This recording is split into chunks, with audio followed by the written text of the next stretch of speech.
안녕하세요. 살롱드 로웨어의 정변, 조변입니다. 예, 조 변호사님. 오늘 주제는 뭔가요? 오늘은 저희가 구시대 유물 사법시험을 합격했던 썰을 좀 풀어볼까 합니다. 예, 조 변호사님 사법시험을 준비하게 된 계기가 있으신가요? 네, 저는 아실지 모르겠지만 저는 경제학과를 나와가지고 주변에 사법시험을 보는 사람이 많지 않았습니다. 당시 사법시험은 상당히 난이도가 있는 시험이었고 그쵸? 변호사가 되면 돈도 벌 수 있고 공익적인 일도 할 수 있을 거라고 생각을 해서 사법시험을 보게 되었습니다. 정 변호사님은 왜 보셨죠?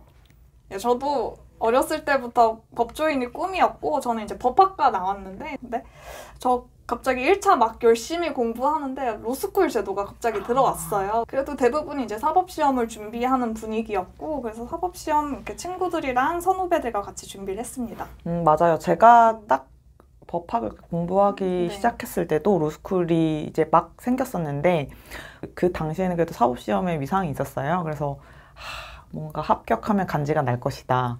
사법연수생이 한번 돼보고 싶다. 저기서 멋에 죽고 멋에 사는 사람 아닙니까?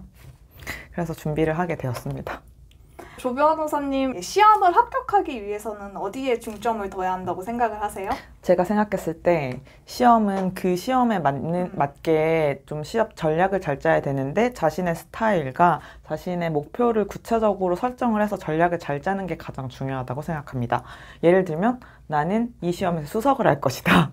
1등을 할 것이다. 이런 목표와 나는 이게 짧은 시간을 들여서 효율적으로 공부해서 최소한의 결과를 얻겠다. 이것과 완전히 공부 전략은 달라지게 되는 게 아닌가. 뭐 이런 생각이 있습니다. 조 변호사님 전략은 어떤 방법이셨나요? 저는 공부를 막 많이 하거나 오래 할 수 있는 타입은 아니에요. 그래서 이 시험은 100점을 맞을 필요까지는 없다. 빨리 조금의 시간을 투여를 해서 빨리 합격을 하는 게 가장 중요하다. 이렇게 해서 저는 효율적으로 공부하는 방법을 택했습니다. 정 변호사님은 어떤 전략을 구사하셨죠? 저도 조 변호사님 그 방법에는 동의를 하는데 그게 쉽지가 않아요. 왜냐하면 저 같은 분들 많으실 거예요. 좀 어떤 분? 저 같은 어떤 성격이냐고 하냐면 이제 완벽주의적 성격? 이게 책을 봤을 때 이렇게 이해가 안 되면 넘어가기가 쉽지 않거든요. 그리고 여기 구석진 부분에서 이 시험 문제가 나오지 않을까 하는 그런 불안감이 있어요. 그래가지고 한 페이지 넘기는 게 힘들어요. 근데 이렇게 다 일일이 공부하면 이게 양이 너무 많아지거든요. 그래서 전략적으로 중요한 부분은 딱 공부를 하고 중요하지 않은 거는 그냥 넘어갈 수 있는 그런 용기가 있어야 된다고 생각을 합니다. 저도 그게 맞는 것 같아요. 그래서 저 같은 경우에는 기출 문제를 다 책에다 표시를 했어요. 그래서 기출이 많이 표시되어 있는 곳을 위주로 먼저 공부를 했고 모든 것을 세세하게 보진 않았어요. 예를 들면 저희 헌법 과목 중에 헌정사 부분이 있잖아요. 헌정사가 뭐죠? 헌정사, 이렇게 헌법의 역사인데 이게 가끔 문제가 한 문제씩 출제될 때가 있어요. 양이 상당히 많고 그것은 이해 과목이라기보단 암기 과목에 가까운데 10년에 한 번, 5년에 한 번 한 문제 나올까 말까 해요. 제가 봤을 때는 이거를 공부하는데 시간을 쓰느니 차라리 중요한 걸 한 번 더 보고 이거는 그냥 찍는 게 훨씬 효율적이겠다고 생각해서 전 지금까지도 그 헌정사 부분을 본 적이 없어요. 그래서 중요한 거 위주로 공부하는 효율적인 전략을 썼습니다. 그쵸. 근데 나는 헌정사 공부했어. 나일 때 나올 것 같아가지고 했어요. 나오긴 그렇습니다. 나오긴 나왔어요. 근데 되게 쉽게 나왔나? 아무튼 저는 공부를 다 했습니다. 근데 그냥 패스했어도 충분했을 것 같아요. 기출이 많이 됐던 걸 위주로 공부를 한다고 해서 결코 떨어지는 건 아니거든요. 저희가 1차가 객관식 팔찌선다였잖아요. 맞아요. 저는 중요한 걸 위주로 공부를 했는데도 1차 성적이 상당히 좋았고 심지어 형법은 100점을 맞아서 합격을 했어요. 그걸로 봤을 때 약간 중요한 거 위주로 이렇게 기초를 잘 쌓아서 공부를 하셔도 충분히 이제 좋은 결과를 얻을 수 있는 게 아닌가 이런 생각이 들었어요. 예, 저도 이제 1차 시험은 이렇게 빨리 합격했거든요. 네. 근데 저도 이제 기출문제 위주로 공부를 했어요. 맞아요. 그래서 진도별 기출문제집을 딱 옆에 두고 이제 기본서를 두고 기출문제 부분을 계속 표시하면서 공부를 하니까 이게 보면 볼수록 좀 책이 입체적으로 다가오면서 이게 중요하고 이건 중요하지 않고 이게 좀 구분이 되더라고요. 이런 식으로 전 기출문제만 공부를 했는데도 성적이 굉장히 좋았어요. 저희가 지금 말씀드렸던 건 1차 공부 방법이었고 뭐 시험에 따라 성격에 따라 분석을 잘 해야겠지만 그런 것들을 잘 맞춰서 효율적으로 공부를 하는 게 좀 합격 시간 그 기간을 단축할 수 있고 공부하는 시간을 줄일 수 있는 방법이 아닐까 이런 생각이 듭니다. 공통적으로 기출은 중요하다. 네. 어느 시험이든 기출문제는 중요하지 않을까 싶네요. 네, 그럼 저희가 1차는 객관식이었으면 이제 네. 2차는 서술형이었죠. 네. 2차는 어떻게 공부하셨어요? 이 1차 시험은 3과목의 선택 과목 하나인데 2차 시험은 거기에 4과목이 플러스가 되잖아요. 후사법이라고 맞아요. 그걸 하잖아요. 후사법이라고 네. 하죠. 저희는 아예 그걸 한 번도 본 적이 없었어요.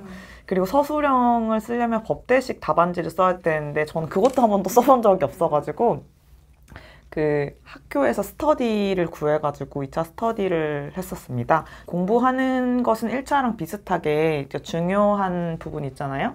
그 강사들이 정리해주는 중요한 부분들을 체크를 해가지고 그 부분 위주로 공부를 하고 뭐 그렇게 했는데 뭐 나쁘지 않았던 것 같습니다. 정 변호사님 어떠셨죠? 예, 저도 기본서는 이제 남들 다 보는 기본서 이제 유명한 강의 들으면서 공부를 했는데 저는 2차 시험 때도 기출문제가 중요하다고 생각을 했거든요. 그래서 이제 저는 고시계라는 잡지에 교수님들이 기출문제 해설을 달아놓은 부분이 있어요. 그래서 그거를 좀 열심히 봐서 이제 중요한 부분 체크를 했고 그래서 그거를 열심히 공부를 해서 아, 교수님들은 이런 부분이 중요하구나. 그런 거를 계속 좀 염두에 두고 기본서를 공부했던 것 같아요. 저는 서술형인데 뭐 쓰기 연습 같은 건 안 하셨나요? 저 2차 시험을 4번이나 봤거든요. 마지막에는 저 혼자 답안지 쓰고 저 혼자 채점하고 그런 식으로 했어요. 저 동네에서 이제 혼자 공부를 했기 때문에. 예. 그런데 저는 2차 시험을 했을 때 이렇게 통째로 좀 외우는 부분이 좀 중요하다고 생각을 했어요. 그래서 수첩에 중요한 문구들 있잖아요. 판례 문구라던가 이렇게 꼭 들어가야 될 이렇게 뭐 부분 같은 경우는 이제 수첩에 메모를 해서 이렇게 집 이렇게 왔다 갔다 할 때 밥 먹으면서도 보고 그래서 그거를 그대로 현출할 수 있도록 이렇게 노력을 했거든요. 조 변호사님은 어떠셨어요? 저도 그 2차 공부를 처음 할 때 그런 얘기가 있었어요. 판례 문구를 정확하게 박는 게 고득점의 지름길이다. 근데 알다시피 저는 좀 공부 시간에 절대적인 시간이 좀 부족을 해서 그 암기를 하는데 되게 시간이 많이 걸리잖아요. 그쵸. 그래서 저는 그걸 포기했어요. 그냥 포기를 하고 그 판례 취지만 이해를 하고 그냥 제 언어로 잘 풀어 쓰는 걸 목표로 두고 공부를 했었는데 제가 성적이 뭐 그렇게 나쁘진 않았던 걸로 봐서는 꼭 판례 문구를 정확하게 암기를 할 필요가 있을까? 약간 이런 생각은 있네요. 공부 스타일은 다 다른 거니까 맞아요. 합격만 하면 되는 거니까. 맞아요. 네. 뭐로 가도 서울로만 가면 된다 뭐 이런 제주도인가? 뭐 아무튼 그런 말이 있으니까요. 네, 그리고 저희 2차 시험 때는 이제 불에타라고 하죠. 뭐요? 불의타. 불의타. 알아. 맞아요. 네, 불의타가 뭐죠? 그 되게 중요하다고 생각해가지고 다들 예상하는 문제 말고 그러니까 되게 구석에 있어가지고 아무도 공부하지 않는 부분에서 나오는 걸 불이타라고 하죠. 네, 그런 게 있으면은 어떻게 하셨어요? 불이타 같은 경우는 제가 좀 제 공부 스타일이랑 불이타가 좀 잘 맞았던 게 그러니까 저는 그러니까 내용을 모른 채로 답안지를 많이 썼었어요. 공부가 절대적으로 부족해서.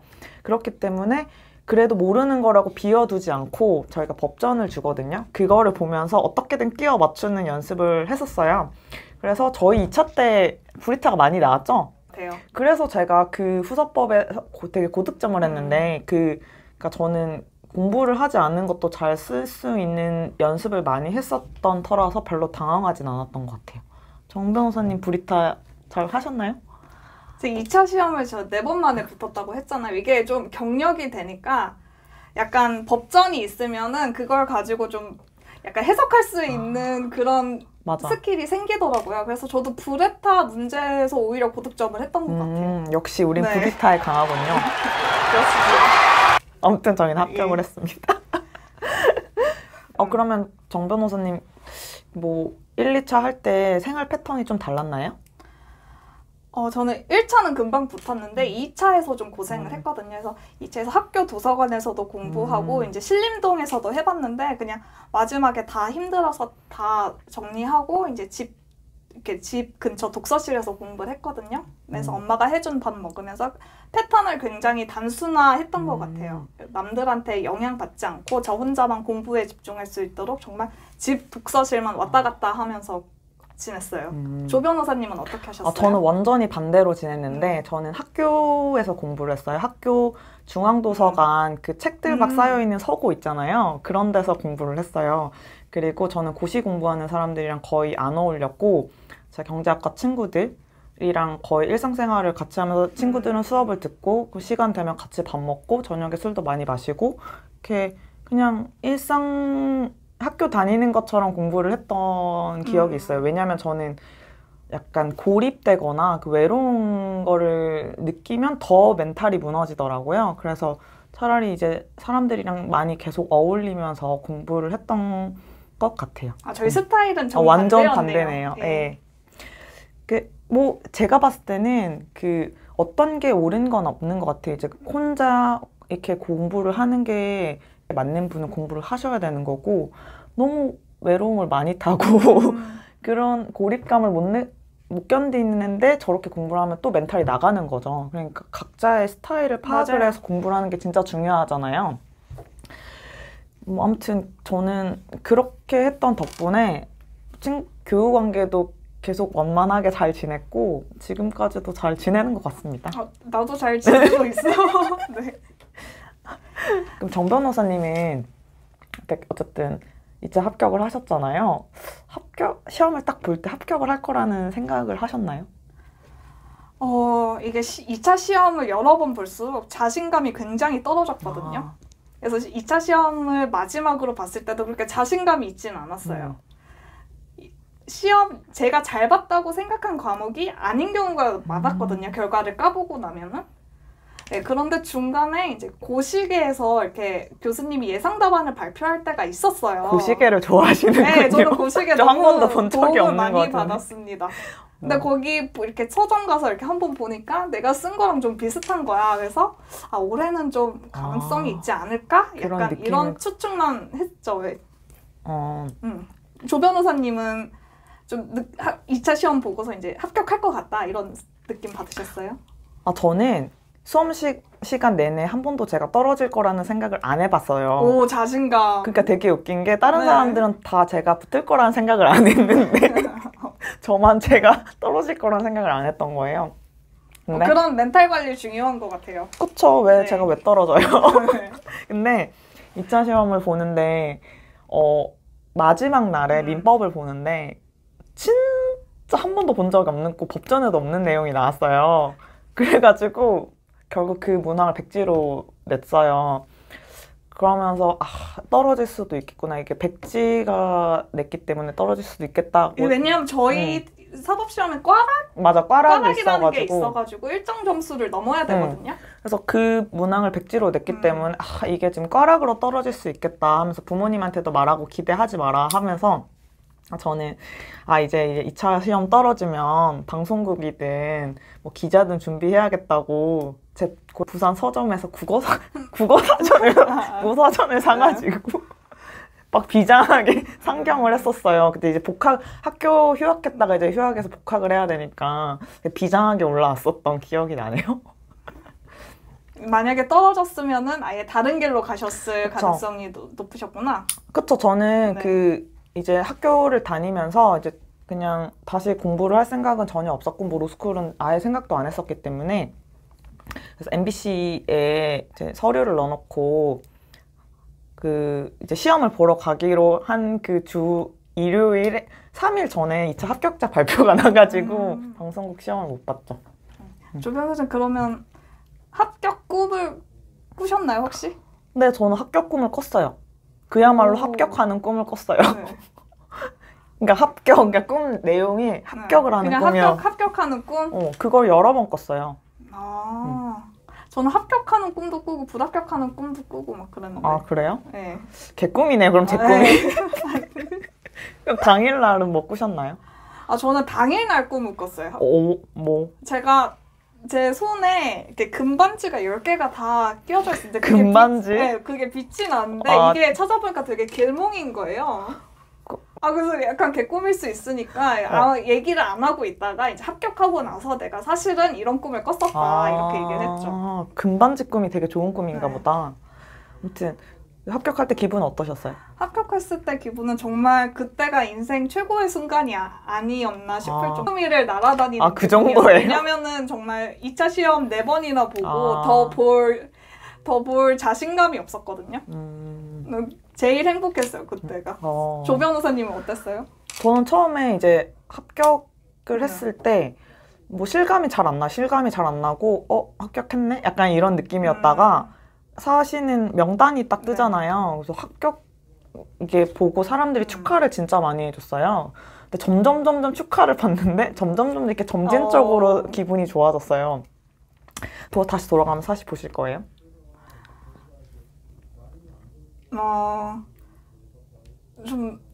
저는 다시 돌아가면은 못할 것 같아요. 너무 힘들었기 때문에 그냥 다른 길 한번 가보고 싶어요. 조 변호사님은? 저도 어쨌든 사실은 한번 봤으니까 그 변호사도 해봤잖아요. 그러면 저는 예술을 하는 사람이 좀 되고 싶었어요. 옛날부터. 그래서 지금도 제가 이제 변호사를 하고 있지만 제가 나중에 뭐 다른 예술인이 될지 아무도 그쵸? 모르는 거 아니겠습니까? 저희 지금 유튜버잖아요. 네. 네. 조 변호사님 그럼 뭐 저희 할 말 있으세요? 진짜 사람이 어떤 거를 이루는 데 있어서 혼자 할 수 있는 건 없는 것 같아요. 저는 주변 사람들이 정말 많이 도와줬었고 항상 감사하게 생각을 하고 있어요. 특히 2차 스터디에서 도움을 되게 많이 받았었는데 어떻게 저만 붙게 돼가지고 뭐 또 연락도 할 수 없고 되게 미안했었는데 이게 결국에 다들 로스쿨 가셔가지고 변호사가 되셨어요. 그래서 다행이라고 생각을 하고 나중에 다음에 어떻게 만나면 보답을 할 수 있었으면 좋겠다. 뭐 이런 생각이 드네요. 사족을 붙이자면 사법연수원 동기고 그 같은 반, 같은 조 그리고 옆자리였어요. 네, 같이 이렇게 또 유튜브를 같이 할 줄은 정말 꿈에도 몰랐네요. 그러게요. 아무튼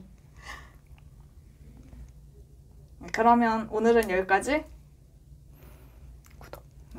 구독, 좋아요 눌러주세요.